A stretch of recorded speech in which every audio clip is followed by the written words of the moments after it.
Bonsoir tout le monde, bonsoir chers membres du jury et bonsoir chers docteurs et professionnels du domaine des systèmes de formation. Je suis Paco Soda Zindji et jeune diplômé en génie télécométique et data business analyst. Je porte le projet Analyse des facteurs climatiques avec l'intelligence artificielle pour améliorer le rendement agricole en République du Bénin. Alors, je vais d'abord commencer par une brève introduction, les objectifs, la méthodologie que j'ai utilisée pour déboucher enfin sur les résultats que j'ai obtenus, la conclusion et les perspectives. Alors, qu'on le veuille ou non, l'agriculture représente est vraiment important en République du Bénin parce qu'elle contribue, et, selon les informations du FIDA, à 70% de l'employabilité et à 30% du PIB du Bénin. Mais ce secteur rencontre des défis liés au changement climatique qui causent souvent un problème de sécurité et alimentaire dans notre pays. Et cela se remarque aussi sur la hausse des prix des produits que nous consommons aujourd'hui en République du Bénin. Et pour aller de plus, le ministère, le gouvernement du Bénin, en partenariat avec le PUD, dans l'atteinte des objectifs, notamment les ODD 2, qui est d'éliminer la faim, et les ODD 13, pour prendre des mesures relatives à la lutte contre les changements climatiques.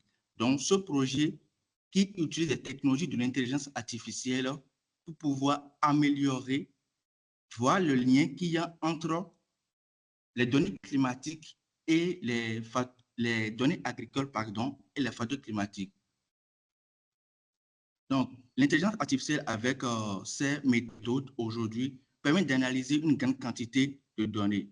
Donc, c'est ce que j'ai fait dans mon projet. J'ai utilisé les méthodes de machine learning pour pouvoir analyser les données, pour pouvoir établir des stratégies. Voir à quel point les données climatiques ont des impacts sur le rendement agricole en République du Bénin. Alors, l'objectif est de développer une solution grâce au modèle de machine learning pour une maîtrise et un suivi du climat afin d'améliorer la résilience et la productivité de l'agriculture béninoise. Alors, de façon spécifique, j'ai analysé les facteurs climatiques et leurs impacts sur la production agricole au Bénin. J'ai fait une répartition géographique des facteurs climatiques par département. Dans la suite, vous allez voir, j'ai fait une carte du Bénin où j'ai réparti toutes les 77 communes du Bénin par facteur climatique. Et j'ai fait une prévision climatique et agricole sur 5 ans. J'ai fait des prévisions pour voir en 2025 jusqu'en 2028 quelle est la quantité de maïs, de piment, de riz qu'on aura. Et pour avoir cette quantité-là, quel est le climat qu'il faut pour avoir cette quantité-là.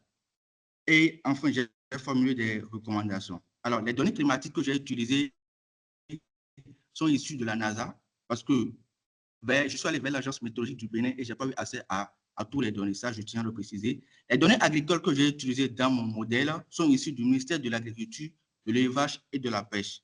Et les données géographiques que j'ai utilisées pour faire la cartographie du Bénin en fonction des facteurs climatiques sont issues de l'Institut géographique national. Alors, voici la méthodologie que j'ai utilisée pour pouvoir mener mon projet, l'analyse exploitatoire des données, qui est une étape importante dans le domaine de la data science et de l'intelligence artificielle. J'ai utilisé l'algorithme de K-MNIST pour pouvoir faire la cartographie. J'ai utilisé des modèles de prévision pour pouvoir faire les facteurs climatiques et la production agricole. Et enfin, j'ai utilisé Power BI, qui est un outil de business intelligence qui permet de prendre des décisions basées sur des données. Alors, voilà un peu le résultat que j'ai obtenu quand j'ai fait la prévision des facteurs climatiques et la prévision de la production. J'ai utilisé Arima Random Forest, INSIG Boost et Red Regression. Alors, ici, je me suis basé sur 10 produits. En République du Bénin, il y a beaucoup de produits, mais dans mon projet, je me suis basé sur 10 produits. Et ces 10 produits ont été menés sur les 12 départements avec les 77 communes du Bénin. Alors, le résultat de mes analyses, je le montre à travers cette figure, cette première figure, quand je commençais à analyser, la première des choses que j'ai remarqué, c'est que le maïs est le produit le plus cultivé en République du Bénin. Ensuite, nous avons le coton en troisième position et l'ananas en dernière position. La moyenne de production de chaque produit. Nous avons la superficie maintenant. Quelle est la quantité que nous produisons sur cette superficie-là? Pour le maïs, on voit que c'est très faible comparé à la superficie que nous avons. Le coton aussi et l'ananas quand même, on a une superficie qui tourne autour de 0,2, mais une production de 200 tonnes. Maintenant, le troisième graphe présente le rendement par produit. Pour le maïs, c'est évident qu'on a un mauvais rendement. Une grande superficie, une petite production, cela nous donne forcément un mauvais rendement. Le coton, par contre, a un rendement modéré et l'ananas qui a un bon rendement parce que la superficie allouée à l'ananas tourne autour de 0,1 et sa production tourne autour de 200 tonnes. Donc, voilà pourquoi nous avons ce rendement-là. Alors, ici, j'ai fait une matrice de corrélation entre les 10 produits que j'ai sélectionnés et les 12 départements. L'objectif est de voir quels sont les départements où l'ananas n'est pas produit. C'est 10 produits que j'ai étudiés dans mon projet, mais je me suis basé sur l'ananas pour cette présentation. Parce que l'ananas aujourd'hui est un produit phare au Bénin à travers la zone industrielle que nous construisons aujourd'hui. Nous exportons l'ananas vers des pays comme la Chine et la France, qui sont des puissances économiques. Donc, voilà pourquoi je me suis basé sur ça pour cette présentation. Et on remarque que sur les 12 départements, il y a 6 départements où l'ananas n'est pas du tout produit. Pour un produit que nous exportons à l'extérieur, que nous transformons dans notre pays et que beaucoup d'entrepreneurs transforment pour faire des jus, c'est quand même dommage. Et dans la suite, je me suis posé la question pour savoir qu'est-ce qui est à l'origine de ça. Alors, je vais commencer d'abord par 2 facteurs. Le premier facteur, c'est la température par département. Il est essentiel de rappeler que pour avoir une bonne production de l'ananas, il faut en moyenne entre 25 à 27 degrés Celsius pour avoir une bonne production de l'ananas en matière de température. Et dès qu'on fait la projection sur les 12 départements, on remarque quand même que cette moyenne, dans tous les 12 départements, tous ces 12 départements dépassent les 25 degrés Celsius en moyenne. Je me suis basé sur un second facteur qui est la précipitation, qui est vraiment un facteur important pour l'ananas. Et pour avoir une bonne production de l'ananas, il faut en moyenne entre 80 et 120 précipitations par an. Ces données ont été croisées par les données de la réalité. Donc, quand j'ai collecté les données, j'ai fait les analyses, j'ai croisé ces données avec les données de la réalité pour être sûr de ce qui est là. Et quand on projette sur les 12 départements, on remarque aussi que dans tous ces 12 départements, la valeur moyenne de précipitation est au-dessus des 80. Mais malgré ça, on n'a pas de l'ananas dans ces régions. Alors, cela m'a amené à faire une matrice de corrélation. La matrice de corrélation permet de voir quels sont les facteurs climatiques qui influencent un produit dans un département ou dans une commune. Donc, j'ai sélectionné la commune de Bangte par exemple et j'ai remarqué que les facteurs climatiques qui influencent l'ananas sont la précipitation, l'humidité du sous-sol et l'humidité du sol en surface.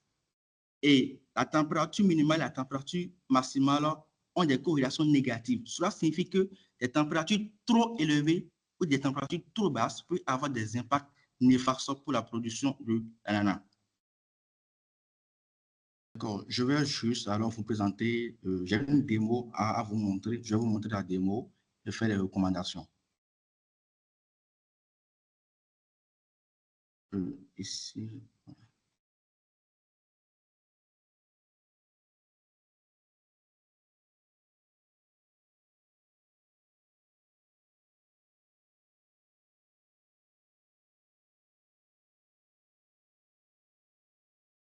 S'il vous plaît, est-ce que vous voyez mon écran?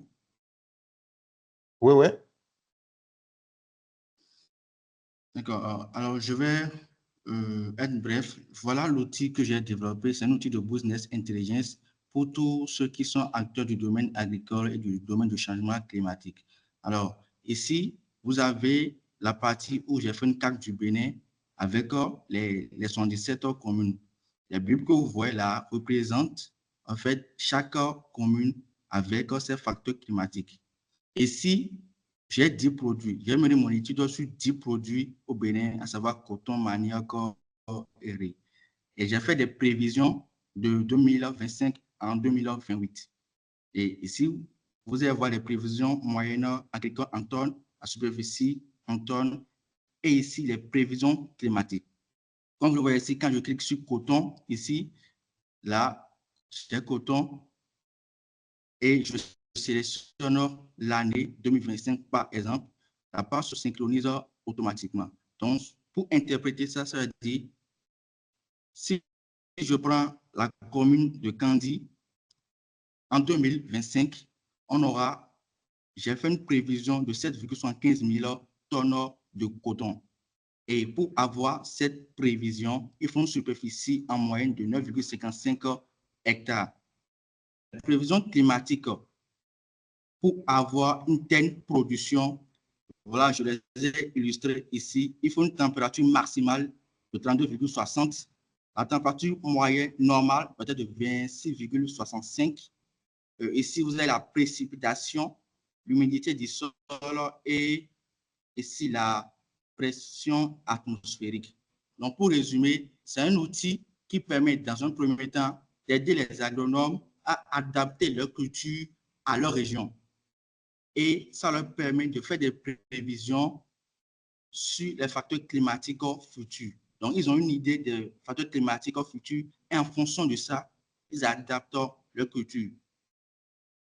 Ils ont la possibilité de faire des prévisions, de voir les prévisions climatiques et ça leur permet en fait de savoir l'année prochaine, tel mois, je ne peux pas produire du coton ou du manioc en fonction des prévisions climatiques. Mais avec ce climat, je peux faire tel produit, tel produit, tel produit. Je vous remercie de m'avoir suivi et je suis prêt à recevoir vos questions. Merci. Merci beaucoup, Monsieur Pacôme. Merci pour cette présentation, pour cette brillante présentation que vous avez faite. Vous avez malheureusement été interrompu par un incident technique et comme je le disais, ce sont les aléas du direct. Chers collègues, vous avez suivi avec moi la présentation de Monsieur Pacôme. Et je vous prierai, pour ceux qui ont des questions, de juste lever la main pour poser leurs questions.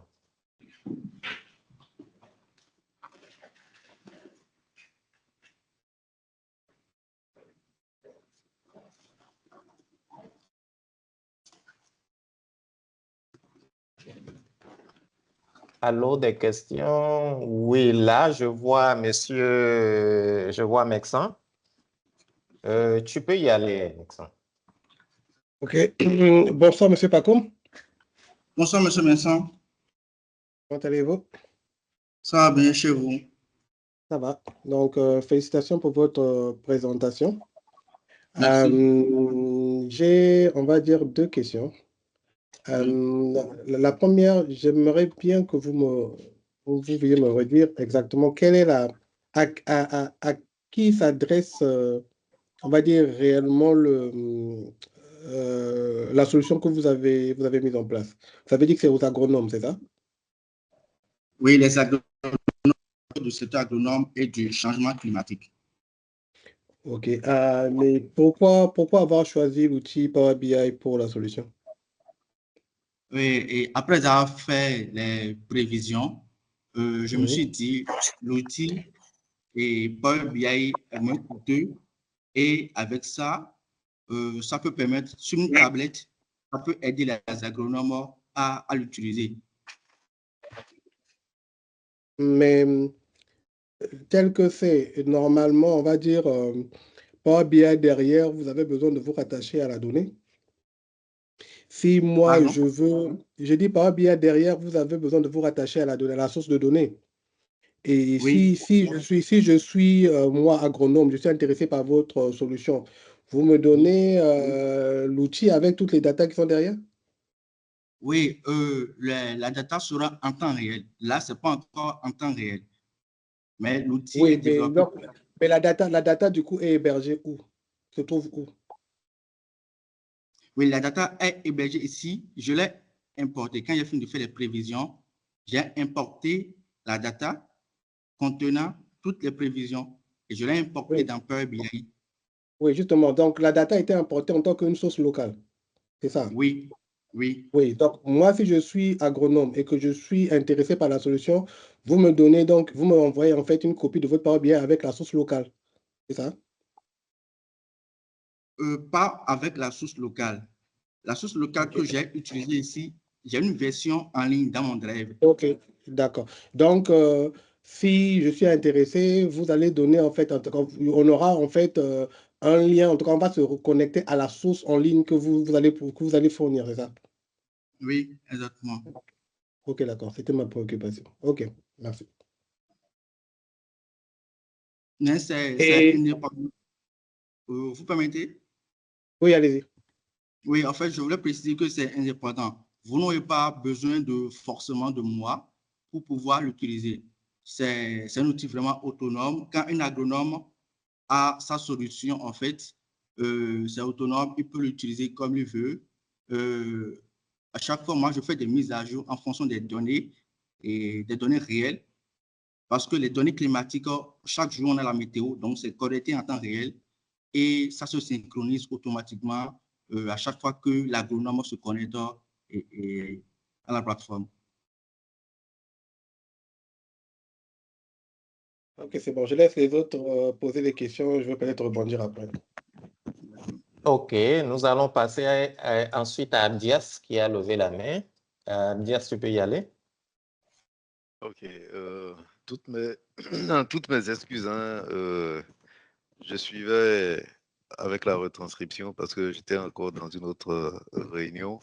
C'est vraiment maintenant que je prends la présentation au vol. Mais je voudrais savoir quelle est la part de l'IA dans le traitement des données, puisque je vois du Power BI. Power BI, voilà, c'est un outil statistique, etc., reporting, etc., qui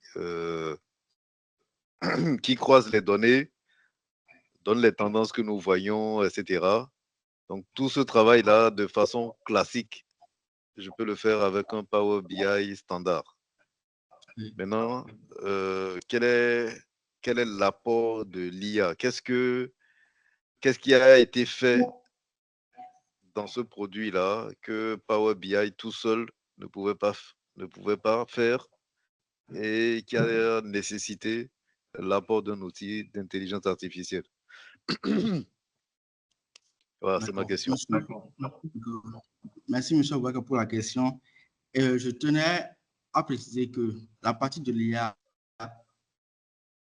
Power BI a juste servi l'outil d'interface. Au préalable, j'ai collecté les données d'abord sur diverses sources et je les ai importées dans mon notebook. C'est dans le notebook que j'ai utilisé les technologies de l'intelligence artificielle, les technologies d'abord de data, l'analyse exploratoire des données pour trouver le lien entre à quel point les facteurs climatiques influencent les rendements agricoles.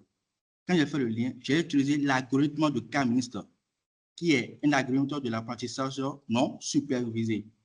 Quand on parle de l'intelligence artificielle, il y a apprentissage supervisé, apprentissage non supervisé. Donc, j'ai utilisé l'algorithme de K-MIN, qui est une méthodologie de l'apprentissage non supervisé pour pouvoir faire la cartographie que vous voyez ici dans Power BI, où on voit les 77 communes. La deuxième étape, j'ai utilisé maintenant les outils les modèles, pardon, ce n'est pas les outils, les modèles de machine learning, à savoir Random Forest, ARIMA, SVM, SGBoost, que j'ai utilisé maintenant pour pouvoir faire les prévisions. Donc, les prévisions que vous voyez là, 2025, 2026, 2028, et les données agricoles et les facteurs climatiques, ces prévisions-là ont été faites à base des modèles de machine learning que je viens de citer, Random Forest et et INSEE Bourse.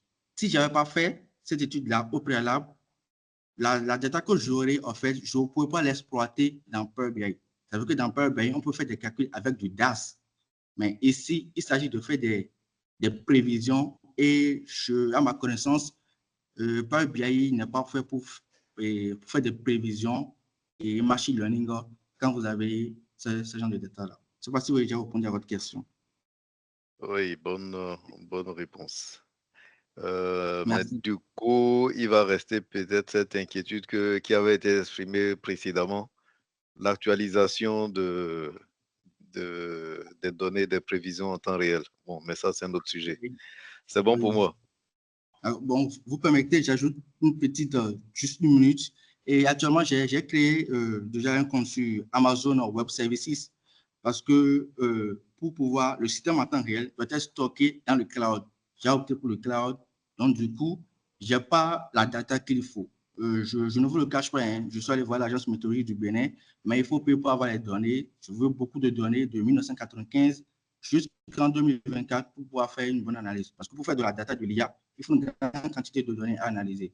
Donc, je ne les ai pas encore. Je suis en train de stocker sur le cloud Amazon Web Services les données que j'ai à ma disposition. OK, merci. Je vous en prie. Merci Pacom pour les réponses fournies. J'ai encore une main levée, Youssouf. Tu peux poser ta question. Merci. Bon, là, avec et la dernière partie de l'intervention de Abdias, et puis surtout la précision que Pacom a tenu à apporter, alors même que la question n'a pas été posée. Et du coup, je vais dire, la question que je voulais poser sur l'actualisation des données en temps réel n'a plus de raison d'être puisque il a clarifié avant même que la question ne soit posée. Mais toutefois, je voulais dire que franchement, c'est un très bon outil et l'idée d'y avoir pensé est géniale, tout simplement. Mais bon, je crois quand même que quelque part, lui-même, il est en train de limiter un peu le public cible. Ça a été la toute première question de Maxence quand il lui a parlé de... Et en disant juste agronome, il limite le public cible à mon humble avis parce que quand vous commencez par parler de prévision agricole, il n'y a pas que les agronomes. On peut estimer qu'ils sont dans le lot, mais une simple société qui intervient en business, en agro-industrie peut être très, très intéressé par les prévisions, puisque dans la présentation, à un moment donné, lui-même, il a dit, on peut, on peut dire que les organisations paysannes de producteurs peuvent, à un moment donné, après analyse, décider que cette année, il vaut mieux ne pas aller dans telle ou telle spéculation et plutôt aller dans telle ou autre spéculation. Et à partir de ce moment, là où les spéculations dans lesquelles ils décident de ne pas aller pouvaient être la matière première d'une société qui intervient dans l'agro-business, dans l'agro-industriel et autres. Et en ce moment, si la société est en mesure de savoir que cette année, elle n'aura pas de matière première, elle aussi, toute sa prévision peut être concernée. Et c'est ça qui avait fait que j'avais la question sur la mise à jour des données en temps réel pour pouvoir savoir est-ce que l'outil, le moment venu, bon, la première partie de la question en termes de pourquoi l'IA a beaucoup, les réponses sont là. Parce qu'au début, je croyais que la technologie avait seulement été utilisée pour la forme. Et je me disais, bon, comment on fait pour mettre à la disposition de tout ce monde cet outil? Mais bon, ces questions ont eu des réponses et là, je vais m'en arrêter là en le remerciant et mes questions sont épuisées déjà. Merci bien. OK, merci beaucoup, Youssouf. Nous avons une dernière main, si je ne me trompe pas, Afis. Oui, merci. Non, deux autres. Merci. OK, allez-y. Je Allez-y peux y aller. rapidement. Oui, oui, oui. Non, je vais très très vite là-dessus. Déjà, merci pour la qualité de la présentation. Je trouve que c'était très très clair et on voit où on veut aller. Ma question elle est assez simple. Est-ce qu'il y a un modèle économique derrière ou est-ce que c'est gratuit? Donc ça, c'est déjà la première question. Et derrière, est-ce que c'est assez ouvert pour être facilement duplicable? En gros, moi, je suis togolais, je vois ça. Est-ce que la techno derrière, elle est assez ouvrable pour que je puisse l'étendre au Togo? Merci.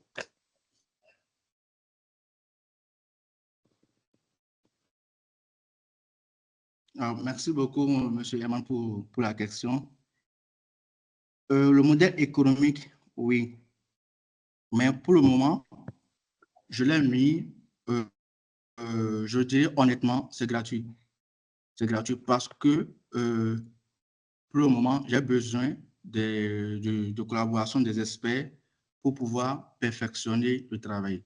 Donc, pour le moment, je veux expérimenter avec certains agronomes, certaines agences du domaine de l'agronomie et du changement climatique. Même s'il faut un partenariat avec les institutions en ligne avec les ODD ou le ministère de l'Agriculture, de la Pêche, honnêtement, c'est gratuit.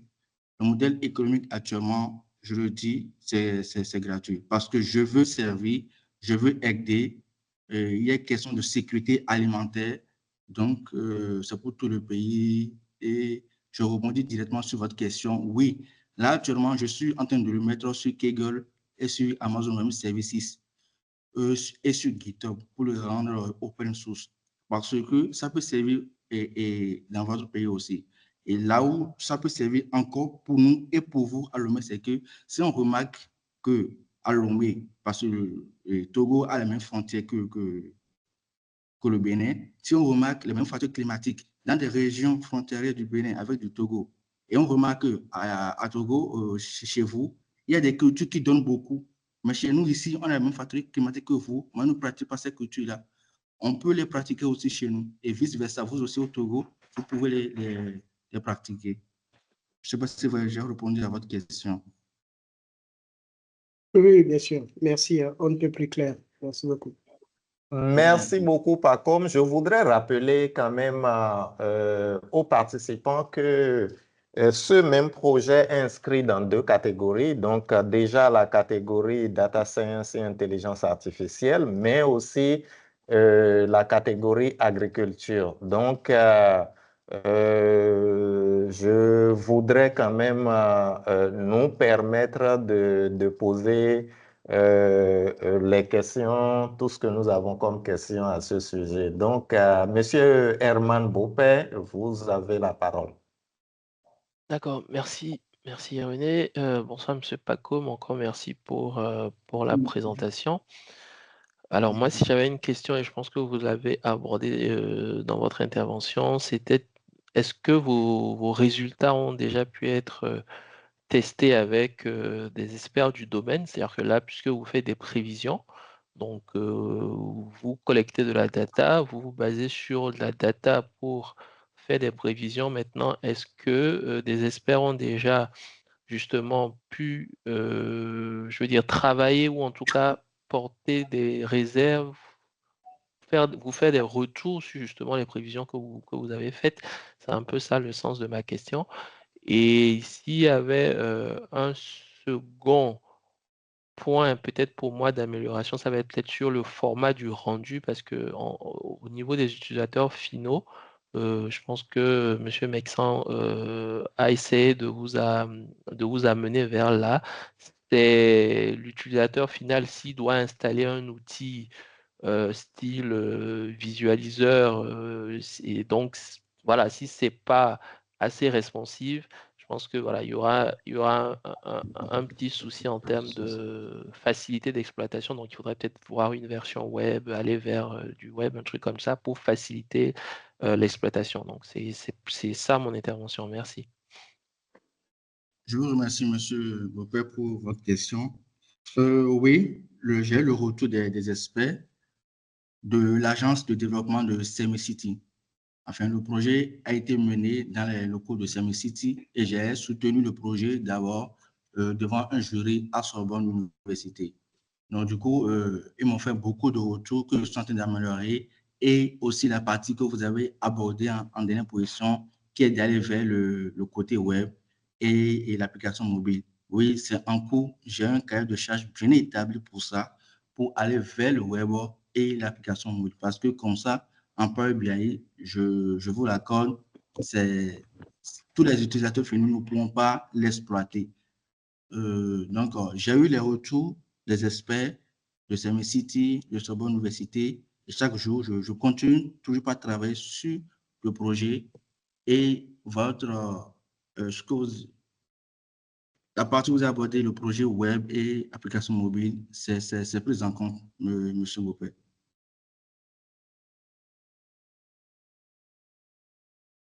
Merci. Je vous en prie.